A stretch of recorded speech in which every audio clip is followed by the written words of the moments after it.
الحمد لله وكفى وسلام على عباده الذين اصطفى أما بعد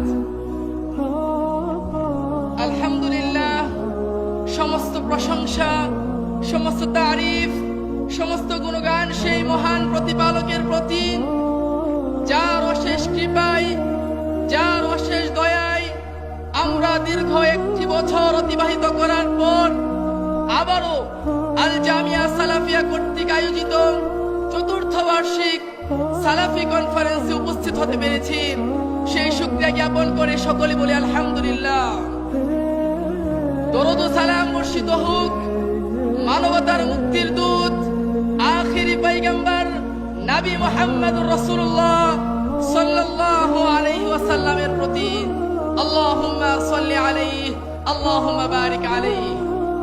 উপস্থিত আজকের সালাফি কনফারেন্সের সভাপতি সাহেব এবং আমার সামনে উপবিষ্ট দেশের প্রত্যন্ত অঞ্চল থেকে আগত একদল ইলম পিপাসু তাওহীদি জনতা, সকলকে অন্তরের অন্তরস্থল থেকে জানাই আন্তরিক শুভেচ্ছা ও অভিনন্দন। প্রিয় উপস্থিতি, আজকে আমার সংক্ষিপ্ত বক্তব্যের বিষয় হচ্ছে অধিক ফজিলত সম্পন্ন কিছু আমল। উক্ত বিষয়ের উপর সংক্ষিপ্ত আলোচনা করব ইনশাআল্লাহ। ওয়া মা তাওফীকি ইল্লা বিল্লাহ আলাইহি তাওয়াক্কালতু ওয়া ইলাইহি উনীব। প্রিয় উপস্থিতি, পাপ, অন্যায়, অপকর্ম, জুলুম, অত্যাচার ইত্যাদি আল্লাহর নাফরমানি কর্মকাণ্ডে লিপ্ত হয়ে আমাদের অন্তর যখন কলুষিত হয়ে পড়েছে, ঠিক এমনই সময়ে আমরা চাই আমাদের অন্তরকে কলুষ মুক্ত করতে।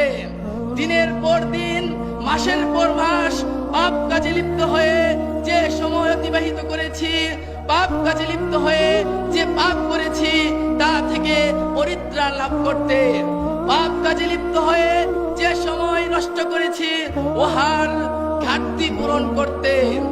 আর জান্নাত পাওয়াই যদি আমাদের লক্ষ্য উদ্দেশ্য হয়ে থাকে, তাহলে জেনে রাখা উচিত পাপ থেকে পরিত্রাণ ও নেকি হাসিলের প্রয়োজনীয়তা অপরিসীম। ঠিক এমনই সময়ে আমি আপনাদের সম্মুখে এমন কয়েকটি আমল সম্পর্কে অবগত করব, যার মাধ্যমে আমরা পারি অধিক সহজে, অতি সহজে, স্বল্প সময়ে সফলতা অর্জন করতে। তাই সকলকে দৃষ্টি আকর্ষণ করে বলছি, আমার কথাগুলোর দিকে আপনারা লক্ষ্য করুন। ইনশাআল্লাহ আপনাদের জন্য উক্ত আলোচনার মধ্যে উপকারিতা রয়েছে বলে বিশ্বাস করছি।